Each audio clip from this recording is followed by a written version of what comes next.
Hi, everybody. Welcome to my homestead and welcome to my channel. My name is Jared. This is episode 4 of my Timing of the Second Coming playlist. If you haven't watched the other episodes, I would encourage you to do so. We cover some pretty key concepts in those videos. But in this video, we're going to cover the generation of the Second Coming. Can it be identified? And the answer is yes. And in fact, it has been identified. So you're looking at Maria Brunius. At the time of this recording, this is the oldest living person in the world. According to this Wikipedia article, she is 116 years, 274 days old. So she's pretty soon here going to be turning 117. And this is going to come into play a little bit later in the video. Just keep this in mind. So what we're going to do is we're going to look at Mormon Doctrine and see what Bruce R. McConkie says about this generation. It says, the generation of our Lord's return. True it is that the day and hour of our Lord's coming are and will remain unknown, such being an incentive to all to watch and be ready at all times. But true it also is that those who watch for that great and dread day are expected to read the signs of the times, so as to know the approximate time of his coming. President Wilford Woodruff taught that we do know the generation when he will come. All right, so I wanted to check that out. This is out of the book Discourses of Wilford Woodruff, page 253. Here it is on archive.org.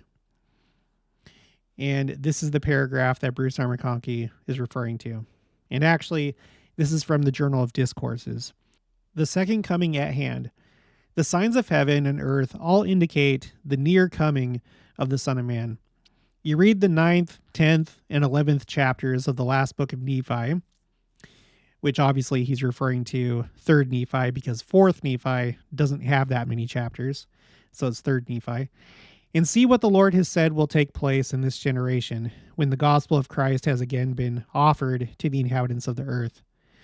The Lord did not reveal the day of the coming of the Son of Man, but he revealed the generation.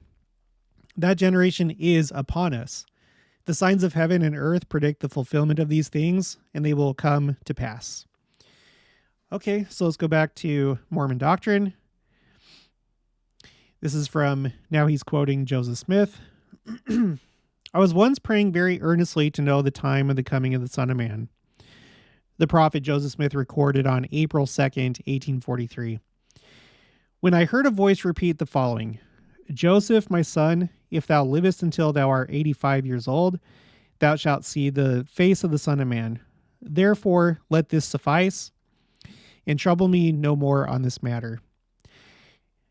I was left thus without being able to decide whether this coming referred to the beginning of the millennium, or to some previous appearing, or whether I should die and thus see his face. I believe the coming of the Son of Man will not be any sooner than that time. 4 days later, April 6, 1843, at the General Conference of the Church, while the Spirit rested upon him, the prophet said, were I going to prophesy, I would say the end would not come in 1844, 5, or 6, or in 40 years. There are those of the rising generation who shall not taste death till Christ comes.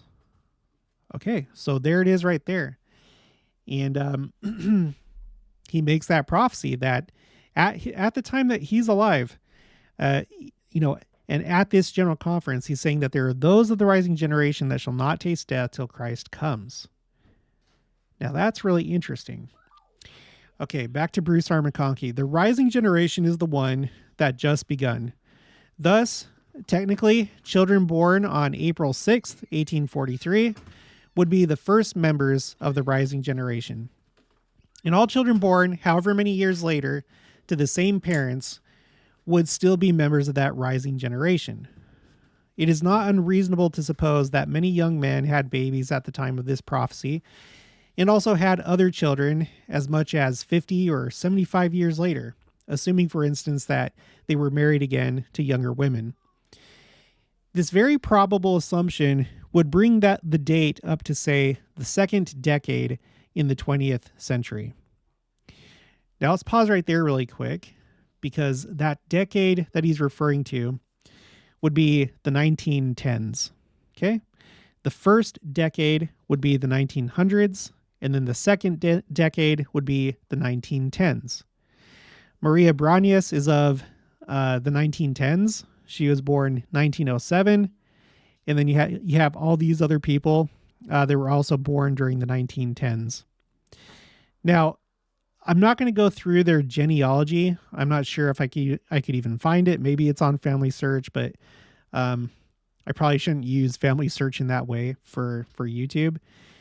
But I think it is probable that there are people alive right now that are part of the generation that Joseph Smith and Bruce R. McConkie are talking about. Okay.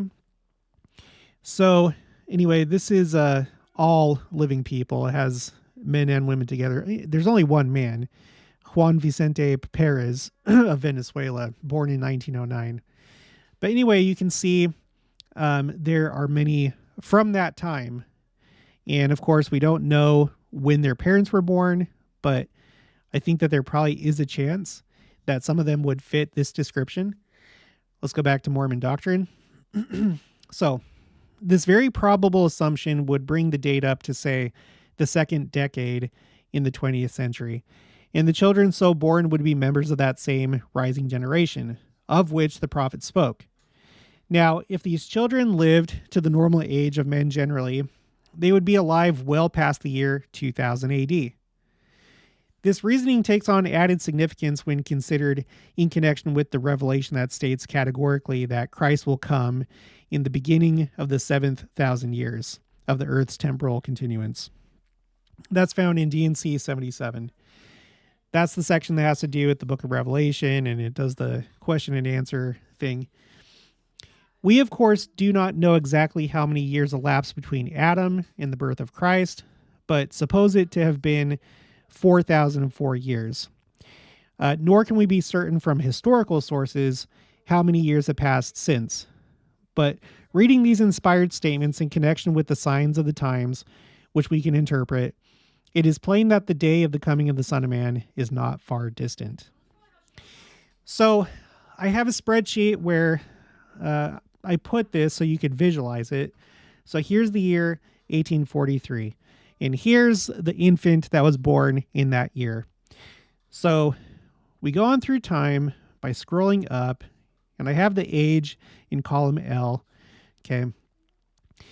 And here you have Maria Branius Moreira, born in 1907. So this hypothetical parent at that time would have been 64 years old. Continue on. That same person could, the original member of the rising generation, the infant at the time of Joseph Smith, could have had children in their 80s. There's people that do have children that late in life. Not so much women, but men who are married to younger women, like Bruce R. McConkie said. And so at the age of 80 or 81, this would be the generation of President Nelson. Please don't confuse what I'm saying. I'm not saying that President Nelson's parents were alive at the time of Joseph Smith, but I'm saying that President Nelson and his contemporaries would be this generation that we're talking about right here, of the parent that had a child in their 80s. Now, if you go, I mean, there's a number of different places you can go, but you can see that this is still happening today. So this is on NBC News. With Al Pacino expecting a child at 83, doctors warn of health risks for babies of older fathers. So here's a real life current example of somebody having a child in their 80s. There's also this very interesting article. Maybe you've heard of this person or not, but let's just go ahead and read this. This is from the Reagan Library Education blog. White House Kids series. Harrison Ruffin Tyler, grandson, not great-grandson, grandson of 10th President John Tyler. To many, the history of the United States can seem long, over 2 centuries of political discourse, social changes, and frequent fluctuations, and just about everything else. The history of our nation, however, is relatively short, especially considering that a grandson of 10th President John Tyler is still alive today. Born in 1928, Harrison Ruffin Tyler is currently 94 years old and resides in the enduring homeland of the Tyler clan, the state of Virginia. So, excuse me. So here's somebody that is a contemporary of President Nelson. And look at his grandfather. Okay, there's more. President John Tyler was born in 1790 during the Washington administration. Okay, Tyler's first wife, Letitia, died while he was in office in 1842. She was the first presidential spouse out of 3 who would die in the White House. 2 years later, in 1844, when Tyler was 54, he married Julia Gardner and had 7 children with her. One of which being Leon, I think that's how you pronounce it, Leon Gardner Tyler. So Tyler had this son, and this son was born in 1853. So this was a few years, about 10 years after Joseph Smith said what he did, but you can see this is a pretty close example of the generation that Joseph Smith was talking about. Okay, 1853. Joseph Smith said what he said in 1843. So yeah, 10 years apart. That's pretty close though. And I'm not saying that this person fulfills that, but there could be people that we don't know about. It's not like everybody self-reports their age. We have countries all across the world. Some of the oldest people may be found, and others may not. Nobody would know. So we can't really know for sure. But anyway, let's continue. Leon was born when Tyler was 63. His age being one of 2 reasons it can be truth that the 10th president has a living grandchild. Leon would go on to be the 17th president of the College of William and Mary, his father's alma mater. The second reason it is possible for one of Tyler's grandchildren to still be living is because Leon also had a child at an unreasonably old age after his first wife, Anne, died in 1921. Leon married Sue Ruffin, who was 35 years his junior. In 1928, when Leon was 75, Sue gave birth to Harrison Ruffin Tyler, who lives to this day. So how many people are there that have similar stories? I have no idea. But I will tell you this. I do believe Joseph Smith, and I believe Bruce R. McConkie, and I believe Wilford Woodruff. And I think that generation is still with us today, but that is coming to the end really soon. When we look at President Nelson in his 100th year of life, I think that we're getting pretty close to that time when the last candidates of this prophecy are going to be around to witness the second coming. So that's going to be it for this one. If you haven't already, please make sure to subscribe, like this video if you liked it, leave your thoughts and opinions down in the comments below. Also make sure to share it, and I'll talk to you guys later.